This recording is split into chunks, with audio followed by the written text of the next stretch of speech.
အားလုံးပဲမင်္ဂလာပါကျွန်တော်အခု POS system sample ကိုသုံးပြမှာပေါ့နော်အရင်ဆုံးကျွန်တော် login ဝင်မှာပေါ့နော်ကျွန်တော် email နဲ့ password နဲ့ရိုက်ပြီးကျွန်တော် login လုပ်ရပါပြီ login ပြီးဆိုတော့ကျွန်တော် product တွေတွေ့မှာပေါ့နော် product တွေကျွန်တော်ကြိုက်တာကိုရွေးပေါ့နော်ရွေးပြီးတော့ကျွန်တော်check out လုပ်တဲ့အခါမှာလည်း cash နဲ့လား banking နဲ့လားဆိုပြီးတော့ရွေးလို့ရပါတယ် product list လက်ပြီးဆိုကျွန်တော် check out မှာပေါ့နော်အခုဒီမှာဆိုရင် product စီက12,350,000 customer ပေးရဲ့ငွေက73သိန်းဆိုရင်ကျွန်တော်တို့ကပေါင်ချာနဲ့တော့ထွက်လာတဲ့အခါမှာစုစုပေါင်းငွေရဲ့ customer ပေးရဲ့ငွေပမာဏရဲ့ကျွန်တော်ပြန်ရတဲ့ငွေပမာဏရဲ့ဆိုပြီးတော့မြင်မှာဖြစ်ပါတယ်ဗျပြီးတော့ကျွန်တော်တို့ language မှာမြန်မာလိုရော English လိုရောနှစ်ခုလုံးကျွန်တော်တို့သုံးပြလို့ရမှာဖြစ်ပါတယ်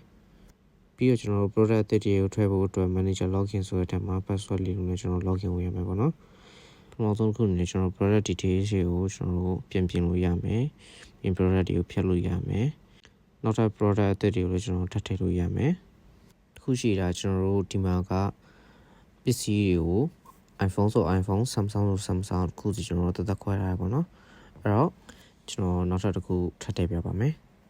အခုဒီမှာကျွန်တော်တို့ nothing phone ဆိုတဲ့ category တစ်ခုကိုကျွန်တော်ထပ်လုပ်လိုက်တယ်ပေါ့နော်ခုလိုပေါ်လာဆိုကျွန်တော် manage product ထဲကိုသွားမယ်ပြီးတော့ကျွန်တော် add product ဆိုတော့နိုင်မယ်အဲ့ဒီမှာ product ရဲ့နာမည်ပြီးတော့ကျွန်တော်တို့ရဲ့ဈေးနှုန်းပြီးတော့ stop ဘယ်လောက်ရှိလဲဆိုတာရယ်ပြီးတော့ discount percent ဘယ်လောက်ရှိလဲဆိုတာရယ်ကျွန်တော်တို့ 3% မထည့်ရတယ်ပေါ့နော်ပြီးတော့ category ရှမှာ nothing phone ကိုရွေးပြီးတော့ကျွန်တော်ပုံထည့်မယ်ပေါ့နော်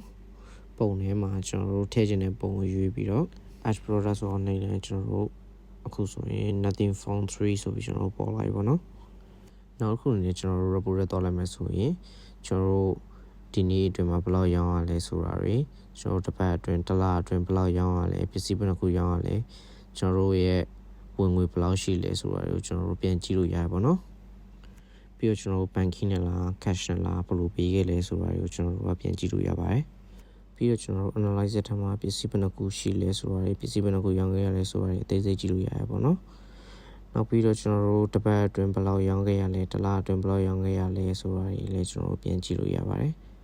နောက်တစ်ခုကတော့ကျွန်တော်တို့အရောင်းရဆုံးပစ္စည်းပေါ့နော်ဒီနေ့အရောင်းရဆုံးပစ္စည်းတစ်ပတ်အတွင်းတစ်လအတွင်းတစ်နှစ်အတွင်းအရောင်းရဆုံးပစ္စည်းကိုလည်းကျွန်တော်တို့ပြန်ကြည့်လို့ရပါတယ်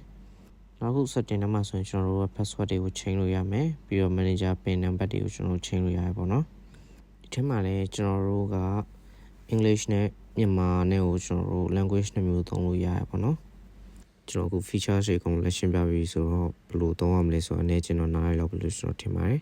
တိတိတိကျကျရှင်းနေကျွန်တော် page မှာချိန်ပြီးလာပြီးတော့မေးလို့ရပါတယ်ဗျ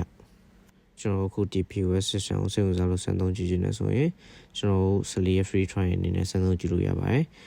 တကယ်လို့မှကြိုက်လို့ဆက်သုံးမယ်ဆိုရင်ကျွန်တော်တို့တစ်လကို33ကျပ်ထင်နေကျွန်တော် page မှာလာပြီးဝယ်လို့ရပါတယ်ဗျ